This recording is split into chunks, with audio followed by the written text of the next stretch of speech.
bonjour chez vous en Afrique, en Asie, en Amérique, en Europe et partout dans le monde.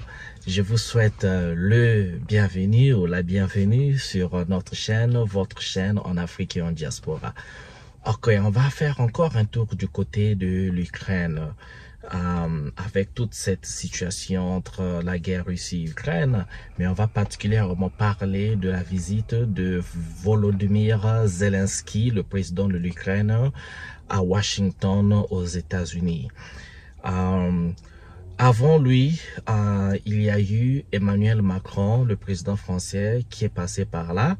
Et si vous suivez les informations, vous avez vu comment ça s'est passé. On a donné à Emmanuel Macron une pilule, cette pilule-là qu'il donne souvent aux présidents africains. Mais on n'est pas là pour parler de lui, on va y revenir. Alors, Volodymyr Zelensky, je pensais qu'il allait avoir prendre la même pilule. Bon, on va dire quoi? Il a peut-être pris la même pilule ou pire encore. C'est dommage, assez dommage. Et moi, à ce point, je commence à avoir pitié de l'Ukraine, pitié de Zelensky et pitié surtout du peuple ukrainien où cette guerre se solve pas, c'est solvé par des milliers et des milliers de morts qui peuvent s'avérer être des morts inutiles.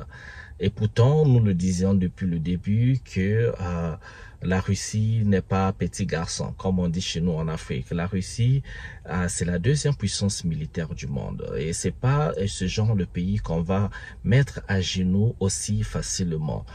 Alors, depuis très très longtemps, Vladimir Poutine, nous on pense qu'il a toujours été clair dans ses requêtes. Il a toujours voulu la neutralité de l'Ukraine, il a toujours voulu que l'OTAN ne s'approche pas des frontières de la Russie. Ok? Et ça on remonte aux accords de Minsk. Si vous suivez cette information, vous savez de quoi nous parlons. Et Vladimir Poutine a toujours été très consistant dans ses requêtes, dans ce qu'il dit. Mais voilà, on l'a traité de fou et tout ce que vous voulez. Il a toujours été très lucide et très clair dans ses discours, dans ce qu'il veut et ce qu'il attend si vous voulez pas qu'on attaque. Mais il avait été comme poussé à attaquer et le reste, vous savez ce qui se passe aujourd'hui. Zelensky a été reçu à la Maison Blanche par Donald Trump et le vice-président des États-Unis qui était là aussi, D.J. Vance, qui était là. Alors, pour Donald Trump, vous savez, même avant qu'il n'arrive au pouvoir, il disait il va arrêter la guerre Russie-Ukraine en 24 heures. Il est arrivé au pouvoir, là, nous allons à deux mois là depuis qu'il est au pouvoir et il n'a fait que bousculer les choses à la manière Trump où il est cohérent, où il n'est pas incohérent, où il est incohérent, il est consistant, il est inconsistant. Donc avec Donald Trump on sait jamais en fait à quoi s'en tenir. Alors, lui, il avait déjà manifesté sa position. Il disait que tout le temps que Zelensky arrive aux États-Unis, il repart avec des milliards de dollars. Il a toujours été contre à ce que les États-Unis envoient autant d'argent à l'Ukraine pour soutenir cette guerre qu'il ne comprenait pas. Il comprenait pas pourquoi il y avait même la guerre. Pour lui, cette guerre devait être arrêtée. Pour lui, cette guerre aurait déjà été terminée à longtemps. Et bien sûr, sur ce point-là, beaucoup de gens sont en fait d'accord avec à Donald Trump parce qu'on se dit bon lui c'est pas quelqu'un qui est belligérant, c'est pas quelqu'un qui cherche la guerre, il cherche la paix. Et lui il veut Make America Great Again. Donc Make America Great Again c'est élever l'économie des États-Unis, assurer l'hégémonie des États-Unis, que les États-Unis soient la première puissance mondiale dans son vrai sens du terme, que ce soit économiquement, militairement, financièrement, technologiquement dans tous les sens du terme. Et lui sa vision est centrée sur ça. Et bien sûr et c'est truffé d'incohérences comme j'ai dit, c'est truffé de paroles étranges, des phrases étranges, des programmes rocambolesques avec son acolyte Elon Musk, l'homme le plus riche du monde en ce moment comme on le dit.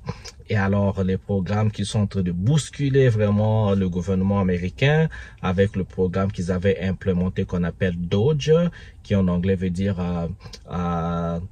DOGE, qui est pour Department of Government Efficacy, donc le département de l'efficacité gouvernementale.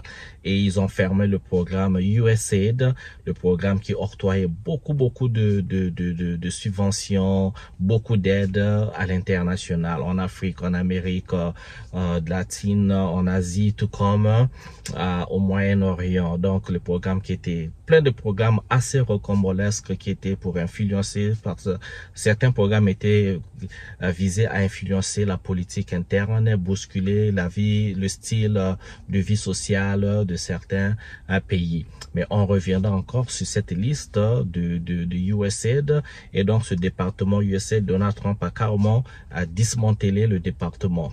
Ça n'existe plus. Et il a coupé, il a arrêté les financements qui partaient, tous ces millions qui partaient dans les pays étrangers dont il comprenait pas. Il veut que ces millions soient ramenés aux États-Unis, que ça serve aux Américains. Je ne pourrais pas être en désaccord avec lui pour ça, parce que tout président qui arrive au pouvoir doit servir son peuple.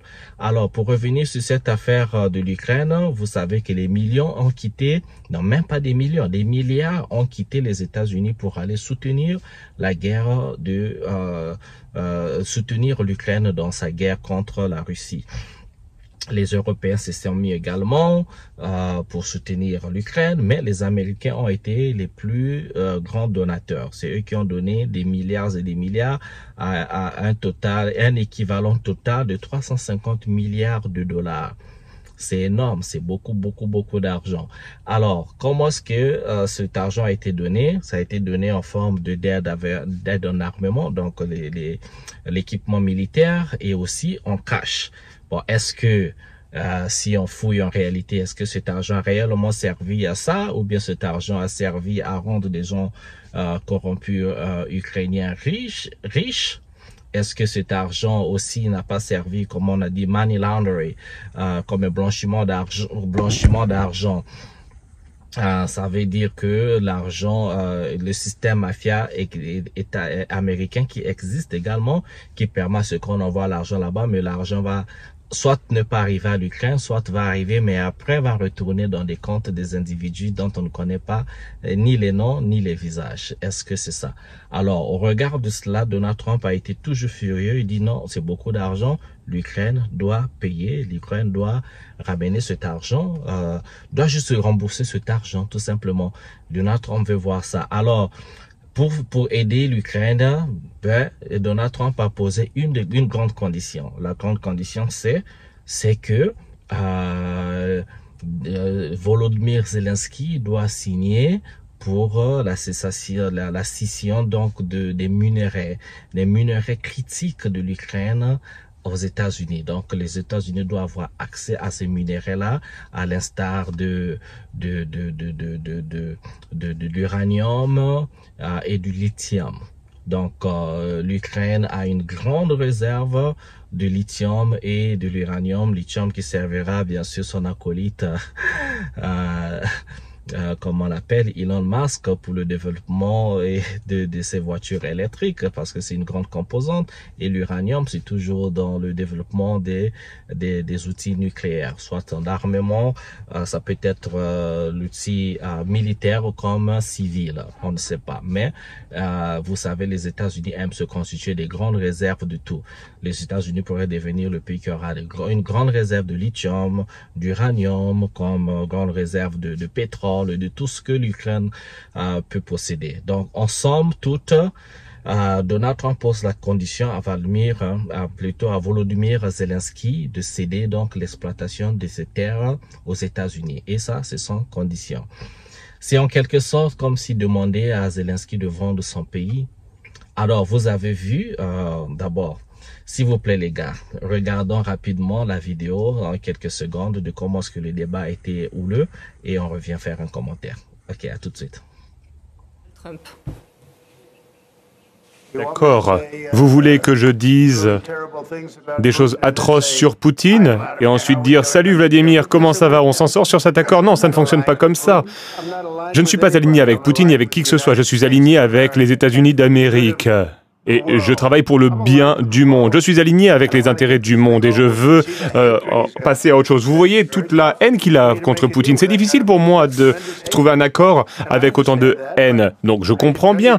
Mais je peux vous dire que l'autre côté, l'autre partie, ne l'aime pas vraiment non plus.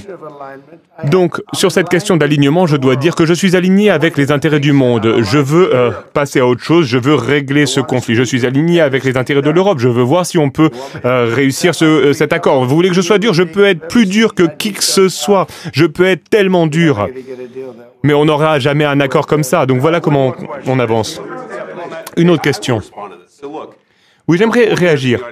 Pendant 4 ans, les États-Unis d'Amérique ont eu un président qui a organisé des conférences de presse et qui a parlé en des termes durs sur Vladimir Poutine. Et Vladimir Poutine a envahi l'Ukraine et a pris une partie du pays. Le chemin vers la paix et la prospérité consiste à s'engager avec la diplomatie.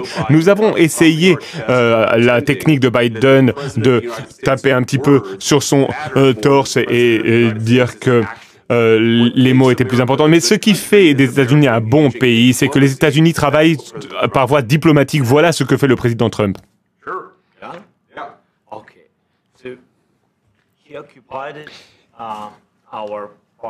Il occupe de grands territoires sur l'Ukraine, dans l'est de l'Ukraine et la Crimée. Vladimir Poutine a envahi la Crimée en 2014. Pendant de nombreuses années, donc je ne parle pas que de Biden, mais il y avait Obama, le président Obama, puis le président Trump, puis le président Biden, à nouveau le président Trump. Et nous espérons que le président Trump arrêtera cette guerre. Mais en 2014, personne n'a arrêté Poutine. Il a tout simplement occupé la Crimée. Il a tué des personnes, vous savez. En 2015, en 2014. Mais je n'étais pas là. Oui, mais en 2014 jusqu'à 2022, la situation était la même. C'est-à-dire qu'il y a des personnes qui sont mortes. Personne ne l'a arrêté. Nous avons échangé avec lui. Nous avons échangé en bilatéral à de nombreuses reprises. Et avec lui, nous avons signé, comme en 2019, j'ai signé avec lui un accord. J'ai signé avec lui, avec Emmanuel Macron et Angela Merkel, nous avons signé un cessez-le-feu. Et tout le monde m'a dit que nous avons signé, hein, c'était écrit. Mais après ça, il a brisé le cessez-le-feu, il a tué nos concitoyens. Il n'a pas échangé de prisonniers. Pourtant, nous avions signé un accord sur l'échange de prisonniers, mais il n'a pas respecté le contrat. De quel type de diplomatie parlez-vous, JD? Que signifiez-vous? Je parle d'une diplomatie qui peut mettre un terme à la destruction de votre pays. Monsieur le Président, avec tout le respect que je vous dois, je pense que ce n'est pas respectueux de venir à la Maison-Blanche et de dire ça aux médias. Vous forcez des personnes à aller sur la ligne de front. Vous devriez remercier le président Trump de mettre un terme à ce conflit. Mais vous devriez voir le conflit. J'ai vu les histoires et je sais ce que vous faites. Vous faites une tournée de propagande. Vous avez des difficultés à recruter des personnes pour l'armée, non? Et aujourd'hui, vous venez à la Maison-Blanche et vous vous attaquez à l'administration qui essaie de éviter la destruction de votre pays. Beaucoup de questions. Commençons par la première. Tout d'abord, pendant la guerre, tout le monde a des problèmes. Même vous. Et vous avez un océan entre la guerre et vous, mais vous allez ressentir l'impact. Vous ne savez pas ça.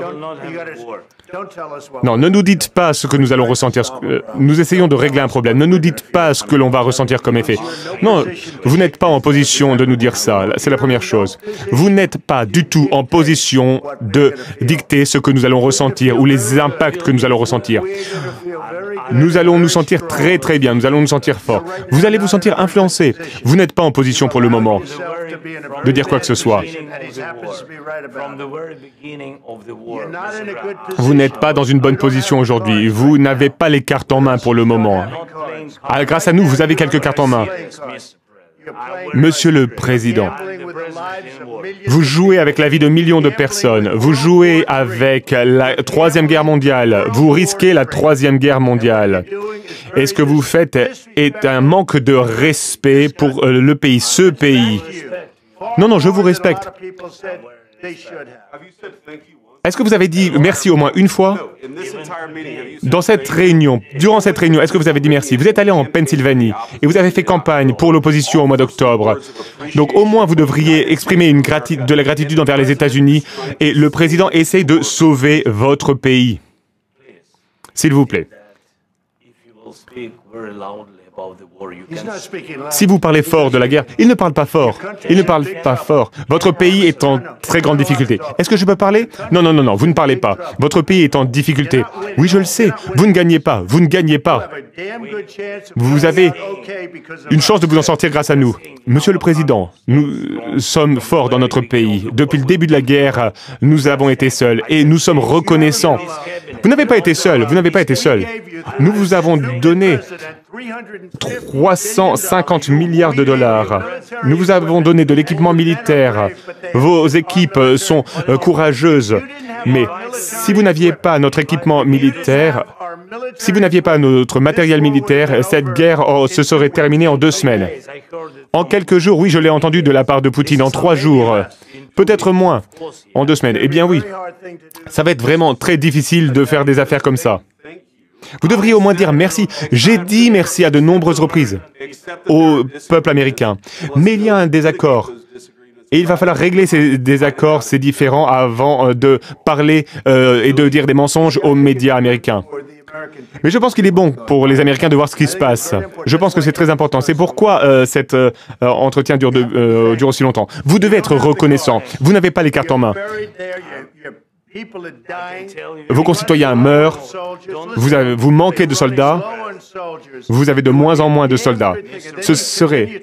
Et ensuite vous nous dites, « Oh, je ne veux pas de cessez-le-feu, je ne veux pas de cessez-le-feu. Je veux continuer, je veux faire ci, je veux faire ça. » Si vous pouviez avoir un cessez-le-feu aujourd'hui, eh bien il faudrait le prendre afin qu'il y ait plus de morts. Oui, évidemment que nous voulons un terme à la guerre. Mais vous dites que vous ne voulez pas de cessez-le-feu. Moi, je veux un cessez-le-feu. Parce que vous aurez un cessez-le-feu plus vite qu'un accord.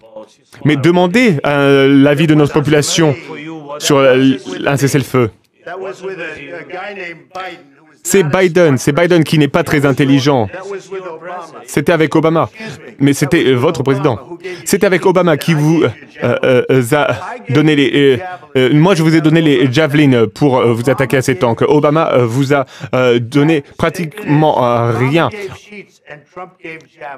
Moi, j'ai donné des missiles. Et vous devez être plus reconnaissant. Parce que je peux vous dire que vous n'avez pas les cartes en main. Avec nous, vous avez des cartes. Mais sans nous, vous n'avez aucune carte en main.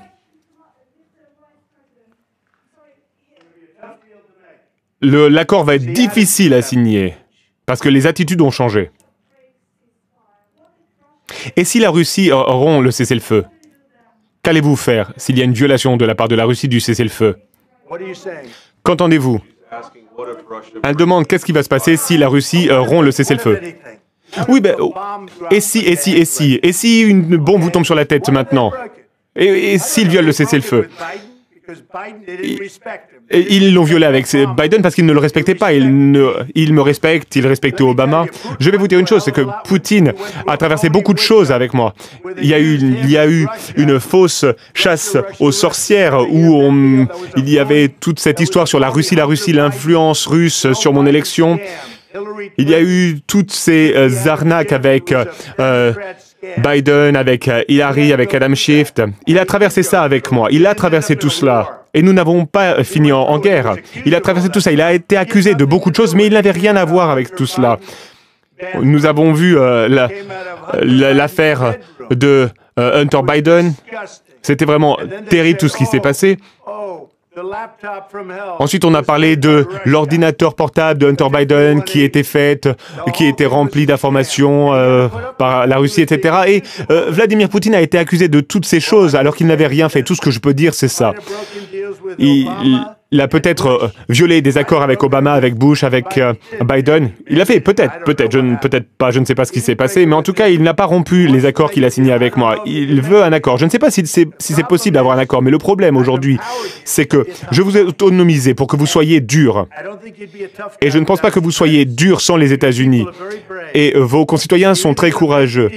Mais on doit signer un accord ou alors c'est fini. Et si c'est fini, vous allez voir les conséquences. Je ne pense pas que ce sera de bonnes conséquences pour vous, mais vous devrez continuer à vous battre seul. Mais vous n'avez pas les cartes en main. Mais une fois que nous aurons signé cet accord, vous serez dans une bien meilleure position. Mais vous n'êtes pas du tout reconnaissant. Et ça, ce n'est pas sympathique. Je vais être tout à fait honnête, ce n'est pas sympathique. Très bien, je crois qu'on en a assez vu. Qu'en pensez-vous? Ça va être de la bonne télévision, ça je peux vous le dire. Nous allons voir ce qu'on peut faire. Merci.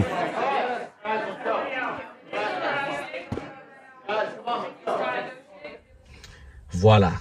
Le débat était très houleux. Disait Van, c'est parti, on l'a dit, on l'a carrément insulté Zelensky. On l'a dit, il est mal poli, il a manqué de respect au bureau ovale, et qu'il est têtu. On l'a tout traité de tout. À la limite, on lui a flanqué une gifle diplomatique et à la limite, il a été chassé donc des États-Unis. Donc, il n'est pas resté, il ne passe pas la nuit, il est rentré chez lui. C'est ça le débat. On va dire que c'est malheureux quand même de voir ça, que voilà, le président des États-Unis, qu'on dit, hein, le pays le plus développé, le plus machin, la première puissance mondiale, s'engager dans de tels débats, c'est sans diplomatie. Ben, vous connaissez à la méthode de Trump, hein, il n'y a pas de diplomatie, il n'y a pas de sugarcoating, comme on dit en anglais, il n'y a pas de... Et voilà, il dit ce qu'il dit, donc il y a eu beaucoup d'émotions, et Vladimir Zelensky, bon, il faut dire, hein, le comédien, il est passé de comédien à leader politique, mais après, il a le sang ukrainien. S'il a le sang ukrainien, ça veut dire quelque part il a le sang russe, parce que c'est les Slaves là, les gars. Eux, c'est pas des Européens, c'est pas les Français, c'est pas les Italiens, les Espagnols, les gars. Et ils ont le sang bouillant là. Quand vous voyez les Russes là, très bouillants, eh bien n'oubliez pas, l'Ukraine aujourd'hui, on dit l'Ukraine, mais ça faisait partie de l'URSS, l'Union soviétique. Hein, toute cette région-là, la Finlande, la Lettonie, Lituanie, tout ça, c'était l'Union soviétique, les gars. Donc, ce sont des gars qui ont contribué en grande partie à défaire Hitler. C'est pas les Américains, les gars. Ils veulent changer l'histoire. C'est pas les Américains, c'est pas les Français. Déjà, ils étaient occupés. La France est occupée par Hitler. C'est sans les Russes, les gars. Ce sont les Russes qui ont perdu le plus d'hommes. Faut pas changer l'histoire. Faut pas oublier l'histoire. Sans les Russes, la deuxième guerre mondiale ne serait peut-être pas gagnée. Les Américains, ils arrivent toujours à la dernière minute, là, avec leurs bombes et tout ça, pour dire, voilà, ils ont fait, non, ce sont les Russes. Donc, par ricochet, ce sont les Ukrainiens. Donc, il a un champ bouillant, là, il a voulu résister à Donald Trump, il a de résister parce que lui faire signer l'exploitation des minerais, c'est trahir son pays, moi, je pense. Et il risquerait encore d'être mal vu par ses concitoyens. Ça serait un acte de trahison, c'est vendre le pays carrément. Alors là, c'est quoi? Ça devient du chantage. Il signe pas, eh bien, on va le laisser à la portée à la merci du russe Vladimir Poutine. L'Ukraine risque d'être envahie, l'Ukraine va rester sans protection des États-Unis et l'Ukraine devra peut-être compter sur la protection des Européens, des États européens. Déjà, l'Europe, vous savez, la guerre, on pensait que oui, la Russie devait être affaiblie économiquement, mais c'est l'Europe qui a fini d'être affaiblie économiquement, surtout la France. Et les autres pays qui comptaient, voilà quoi, avec des économies plus ou moins faibles, parce que l'Allemagne, c'est le pays qui a l'économie la plus forte d'Europe. Après vient l'Angleterre et autres. Mais les Anglais, vous savez, hein, c'est les Américains, parce que c'est l'Angleterre qui a créé les États-Unis. Donc, tous ces gens qui se disent Américains, mais ils ont le sang anglais, ils viennent de l'Europe, les gars. Faut pas oublier l'histoire. Alors, qu'est-ce qui s'est passé? Est-ce que les Européens vont step in? Est-ce qu'ils vont s'y mettre pour protéger la Russie? Est-ce qu'ils ont le budget? Est-ce qu'ils ont l'argent? Qu'est-ce qui va se passer? On ne sait pas. Mais encore là, si les Américains ne décident de ne pas protéger les Ukrainiens, est-ce que ça voudrait dire que si la Russie occupait l'Ukraine, eh bien la Russie s'octroie alors le droit d'exploiter les minerais de l'Ukraine? Et la Russie fera quoi de ces minerais? Va partager, donnera aussi accès ou va se mettre à vendre une partie de ces minerais à ses partenaires comme la Chine. vous avez entendu ce gars américain là qui disait oui, on peut pas permettre à ce que la Russie ait accès aux minerais russe, il va partager avec la Chine. Est-ce que c'est ça? On ne sait pas. Ben voilà, c'était ma vidéo pour aujourd'hui. On va continuer à suivre l'information. On va continuer à partager l'information avec vous. Et vraiment, j'ai juste pitié du peuple ukrainien qui, Vladimir, pour moi, de mon avis, Vladimir Poutine, plutôt Zelensky ne devait pas céder à la pression des Anglais, comme Boris Johnson, au début de la guerre, avait arrêté Zelensky a signé les accords de paix avec Zelensky, alors plutôt avec Poutine. S'il avait signé, il y aurait peut-être pas la guerre serait terminée parce qu'en somme toute, les Ukrainiens et les Russes sont des frères, ce sont des cousins. Donc c'est eux qui meurent, c'est pas les Européens qui meurent, ce sont pas les Américains. Les Américains ils meurent pas, les peuples américains ils sont là, ils sont tranquilles en train de manger leurs hamburgers, ils connaissent pas les sons des missiles, les sons de grenades et autres. Les guerres se passent toujours chez les autres, jamais sur leur terre. Et c'est dommage parce que ici, voilà, on comprend que ni aurait été là l'intervention des Américains, des Européens. Bon, l'Ukraine aurait tombé peut-être dans une semaine, 2 semaines. Ben, si la Russie aussi, en fait, avait voulu écrabouiller l'Ukraine, pouvait le faire puisque c'est la première puissance nucléaire du monde. Donc, on aurait peut-être, bon, je vais dire, il faut aussi encourager la sagesse de Poutine. Hein. Il n'a pas voulu déclencher la 3e guerre mondiale en lâchant une bombe atomique, une bombe nucléaire sur l'Ukraine. Donc, il faut aussi remercier ce gars-là, sinon c'est la fin de l'humanité. Voilà, c'était ma vidéo pour aujourd'hui. On va suivre l'information et revenir. Voilà quoi. Bon, on va souhaiter que la guerre s'arrête, que les guerres s'arrêtent partout dans le monde parce que on comprend aujourd'hui que les guerres ne sont faites que pour les intérêts. C'est pour les minéraux, c'est pour l'argent, il n'y a rien d'autre. Je vous adore les gars. On se retrouve à une prochaine vidéo. Allez, ciao, ciao.